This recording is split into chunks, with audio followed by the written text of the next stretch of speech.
pagi Pak Guru. Semoga sehat selalu ya Bu. Amin. Ya, terima kasih sudah meluangkan waktu untuk saya. Jadi saya selaku calon guru penggerak angkatan ke-7 ini memiliki tugas untuk mengajukan beberapa pertanyaan kepada Ibu tentang pengalaman Ibu sebagai kepala sekolah. Ya. Terutama terkait dengan pengambilan keputusan yang memiliki dilema. Ya, saya putuskan ini akan berdampak ke sini. Tidak ada dilemanya seperti ini. Jadi mungkin ada pengalaman Ibu yang bisa diceritakan terkait dengan pengambilan keputusan tadi. Ya. Pengalaman tentang mengambil keputusan yang menjadi dilema itu saya alami ketika penerimaan siswa baru. Kita tahu bahwa di Kota Makassar itu ada jalur terutama untuk sonasi. Sonasi itu kan besar kuotanya. Nah, sedangkan peminat untuk masuk di Mangkura itu cukup tinggi. Namun karena adanya kebijakan, ada juknis tentang sonasi sehingga banyak peminat yang tidak memenuhi kriteria. Gara-gara sonasi Bu ya? Karena sonasi. Kenapa? Yang menjadi peminat di sini adalah orang yang berkantor di sekitar dekat dengan sekolah Mangkura. Jadi tetapi tempat tinggal mereka jauh, namun ketika mereka ke kantor melewati Mangkura. Sekolah. Iya. Jadi sebagai pimpinan kita tetap mengikuti juknis, menerima lewat sonasi. Ya, kita mengikuti sampai hasil pengumuman. Ketika ditetapkan bahwa sekian yang lulus, namun kuota masih ada yang kosong, namun juga ada peminat. Namun peminat ini tidak serta-merta kita langsung terima begitu saja, tapi kita wawancara langsung dengan orang tua, apa alasannya sehingga berminat masuk ke sini. Nah, yang masuk itu rata-rata itu karena mereka berkantor dekat dari sekolah. Nah, ini yang menjadi dilema tetapi membawa nilai positif buat peminat tadi. Karena bukan hanya mau mencari nama, tetapi karena ada kepentingan yang bernilai positif, sama-sama baik untuk sekolah, baik juga untuk orang tua murid. Jadi anaknya bisa masuk di Mangkura, ketika pergi sekolah satu jalur antara anak dan orang tua. Itu yang menjadi pemikiran untuk keluar dari dilema tadi. Iya, baik Ibu. Jadi kira-kira selama ini bagaimana Ibu dapat mengidentifikasi bahwa kasus-kasus ini merupakan dilema etika? Kita panggil orang tua yang tadi kan mendaftar, tetapi besar minatnya masuk ke Mangkura, kita panggil, kita wawancara, apa yang menjadi prioritasnya untuk memilih Mangkura menjadi pilihan utama ketika mendaftar. Nah, dari hasil wawancara itu kita bisa mengambil kesimpulan apa dampak positifnya buat mereka dan tidak ada negatifnya buat sekolah, karena kita sudah melaksanakan amanah dari Pak Wali bahwa semua anak harus sekolah. Ya. Iya. Itu. Jadi dalam pengambilan keputusan tadi terkait dengan semuanya ini ada kepentingan benarnya, semuanya dua-duanya benar. Kepentingan ini benar, kepentingan juga benar. Nah, menurut Ibu, bagaimana Ibu menjalankan pengambilan keputusan di sekolah, terutama untuk kasus yang tadi, di mana ada dua kepentingan yang sama-sama benar, atau sama-sama mengandung nilai kebajikan? Kalau kita mau mengambil keputusan yang di dalamnya ada dilema, kita membuat semacam skala prioritas. Kita buat skala prioritas, kira-kira kalau saya ambil kebijakan ini, apa nilai positifnya buat anak dan orang tua, apa nilai negatifnya buat sekolah. Kalau kita mengambil, kita kan mengikuti prosedur bahwa ada batasan daya tampung 28. Kalau kita masih daya tampung kita masih kurang dari 28 dan ada peminat, kita masih ada di koridor, salah satu koridor yang benar. Pemenuhan kuota membuat anak semua boleh sekolah sekalipun tadi sudah di luar dari zonasi. Jadi masih lebih besar positifnya sekalipun ada negatifnya, tapi tidak merugikan. Oke, baik Bu. Terkait dengan keputusan tadi tetap menerima siswa untuk memenuhi kuota tadi itu, kira-kira ada tidak langkah-langkah prosedur yang Ibu lalui dalam hal pengambilan keputusan tadi itu? Kan yang juknis yang turun, kita sudah pahami dan kita tetap membuat pelaporan ke dinas.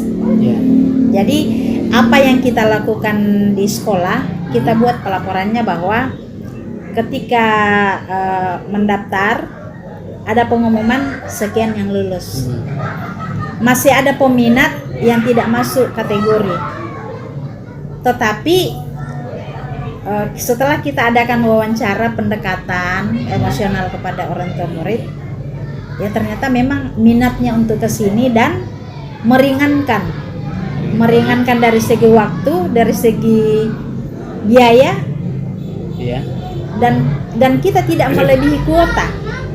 Tetap pada aturan, Bu, tetap pada aturan jumlah kuota tadi itu.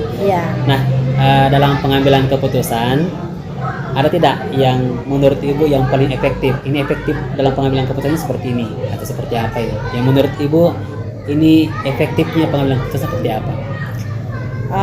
Kalau kita mau melihat dari segi efektifnya, itu tadi harus ada pendekatan pada orang tua. Kita harus ada pendekatan sehingga ketika kita mengambil keputusan terus membuat laporan sinkron dari segi juknisnya, dari segi pelaporannya, dan segi dari pelaporan orang tua. Karena itu yang kita hindari, jangan sampai ada pelaporan bahwa dia menerima di luar dari jalur itu tanpa ada pendekatan kepada si peminat tadi. Oke, baik Bu. Terkait dengan pengambilan keputusan tadi, kira-kira ada tidak tantangan yang Ibu hadapi? Sejauh ini selama kita tidak melebihi dari kuota, tidak ada tantangan. Karena satu pihak kita melanggar kebijakan masalah zonasi, tetapi ada kebijakan lain yang kita penuhi. Karena kita menerima sesuai kuota dan ada anjuran Pak Wali yang kita laksanakan, semua anak wajib sekolah. Jadi selama tidak melebihi kuota, itu bisa diterima. Oke, baik. Nah, terkait dengan jadwal Bu ya, tadi kan penerimaan siswa yang di luar, ini kan dilema. Tapi kira-kira apakah Ibu langsung menyelesaikan masalah itu pada waktu itu, atau Ibu punya jadwal dalam pengambilan keputusan tadi itu? Ada jadwal. Kita tidak langsung menerima begitu saja. Kita sebagai bawahan, kita harus melapor dulu ke atasan. Setelah melapor ke atasan, kita panggil. Kita panggil orang tua, kita adakan pendekatan. Lewat itu kita bisa mengambil kesimpulan bahwa ini memang layak untuk diterima. Jadi kita tetap ada koordinasi. Tetap ada koordinasi ke pimpinan Bu ya. Nah, dalam pengambilan keputusan ada tidak kira-kira faktor-faktor yang mempermudah atau yang membantu Ibu dalam pengambilan keputusan ini? Faktor yang mudah itu tadi ya, kita tetap pada juknis ya. Kita tetap mengikuti juknis. Terus kita melihat dari segi kepentingan dari si peminat tadi, bahwa memang mereka ingin sekolah. Jadi jangan kita menghalangi keinginan orang selama itu tidak melanggar aturan yang lain, karena dalam penerimaan itu kan ada beberapa aturan. Yang pertama tadi sonasi, ketika sonasi tidak mencukupi ada tahapan-tahapan berikutnya. Jika tahapan yang lain belum terpenuhi, kita bisa mengambil kebijakan lain selama ada aturan yang tidak yang paling utama itu kuota ya. Iya. Jadi boleh mengambil kebijakan yang lain selama aturan kuota tidak dilanggar. Ya. Jadi kesimpulannya tadi Bu adalah meskipun ada sonasi, iya, tetapi selama kuota masih ada dan pendaftaran sudah ditutup, itu bisa dikomunikasikan dan bisa menerima kembali ya. Iya, bisa. Dengan beberapa pertimbangan-pertimbangan tadi itu. Iya, jadi apapun yang kita ambil di bawah, kita harus tetap melapor, meminta petunjuk. Ya, karena tanpa meminta petunjuk, nah itu yang jadi masalah kalau tidak ada koordinasi. Iya, baik Bu, terakhir ini Bu ya. Nah, kira-kira dari apa yang Ibu sampaikan tadi, pembelajaran apa yang dapat Ibu petik dari pengalaman ini? Ya, iya. Dari pengalaman pengambilan keputusan tadi. Dari pengalaman yang saya alami bahwa kita dalam melaksanakan tugas itu harus tetap pada juknis. Ya. Ketika kita melaksanakan tugas sudah ikut juknis tetapi masih ada kendala-kendala, semua kendala itu tetap dikoordinasikan dengan pimpinan, meminta petunjuk apa yang harus kita lakukan, karena kalau kita tetap berpatokan pada juknis, ada orang yang kita rugikan. Ya. Nah, kita tidak mau ada yang jadi korban, ada yang mau rugi, itu kita tidak mau. Kita mau semua berjalan dengan baik lewat komunikasi yang baik. Oke, saya kira seperti itu. Terima kasih banyak sudah memberikan pelajaran yang berharga, dan saya ucapkan terima kasih banyak. Terima kasih. Terima kasih. Semoga sukses.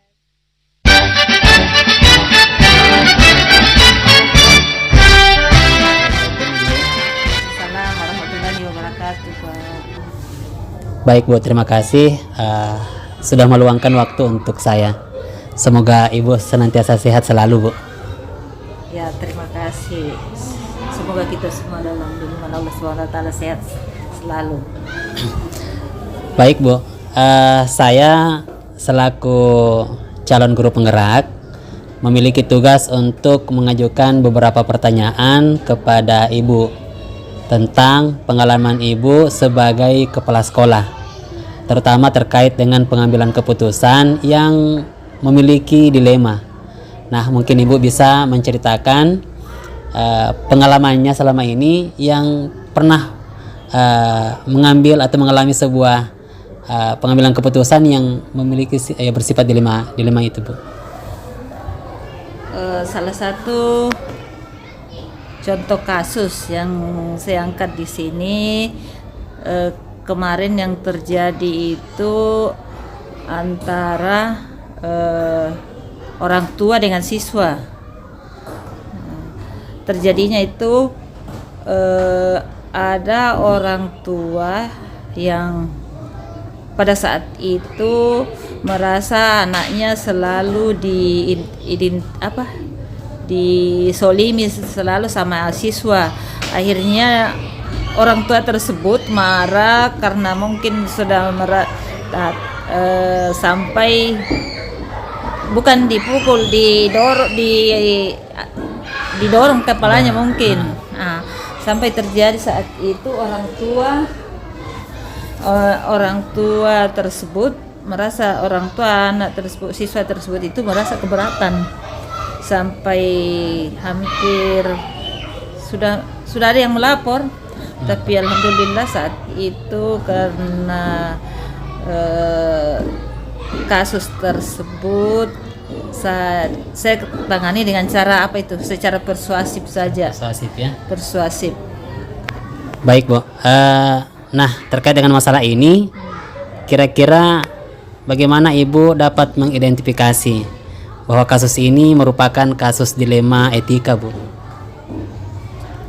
Ya, itu tadi karena ini orang tua misalkan merasa orang tua yang satu ini merasa saya tidak mau kalau anak tersebut sudah tidak dikasih keluar kan, merasa ini orang tuanya yang satu kan dia mau supaya anak yang nakal ini dikasih pindah saja. Nah itu menjadi dilema kemarin. Tetapi karena kami mengadakan pendekatan antara kedua orang tua ini sampai alhamdulillah laporannya ke polisi itu dicabut. Pada saat hari itu juga terjadi. Dia sudah melapor tetapi tidak, akhirnya dicabut laporannya. Dengan itu tadi mengadakan pendekatan secara persuasif antara kedua orang tua. Jadi dalam hal ini kami mengadakan komunikasi antara orang tua yang merasa tersolimi anaknya dengan yang orang tua yang satu yang mensolimi dengan yang disolimi, yang merasa disolimi dan mensolimi. Nah ini terkait dengan lagi-lagi dengan kasus ini, bagaimana Ibu bisa menjalankan pengambilan keputusan di sekolah Ibu, terutama untuk kasus-kasus di mana ada dua kepentingan yang sama-sama benar, ya seperti yang tadi ya yang Ibu sampaikan. Nah dan ini mengandung nilai-nilai kebajikan. Iya itu tadi kan apalagi namanya yang satunya merasa harus anak itu dikeluarkan, merasa supaya orang tua itu kan bersikeras supaya anaknya itu dikeluarkan. Yang satu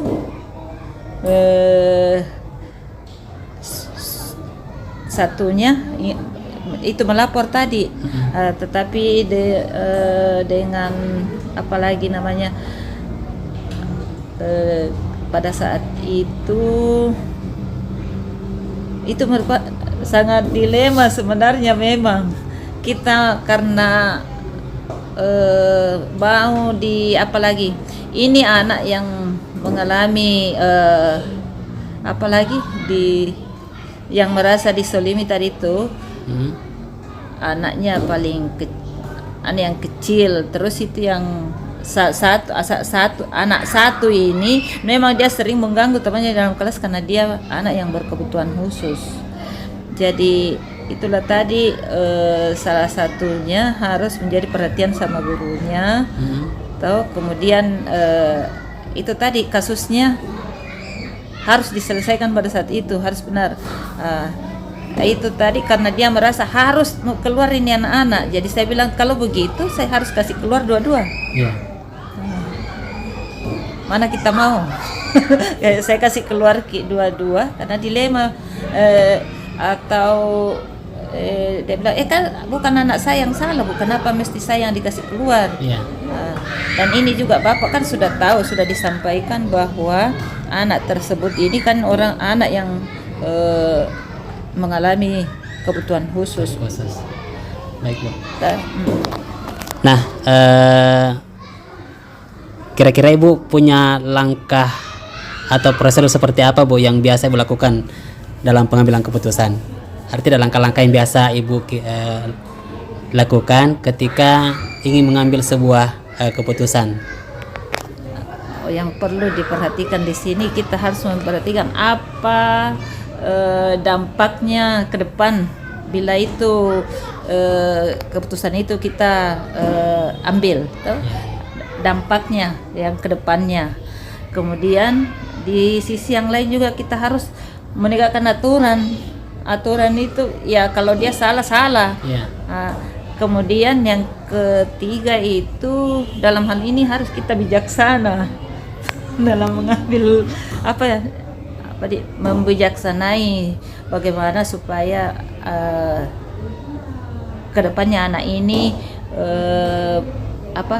bisa lebih baik, itu tindakannya supaya maksudnya dalam hal ini dia lebih baik. Anak ini bukan merasa dihukum, tetapi sebagai pembelajaran buat dia supaya dia bisa kedepannya lebih baik.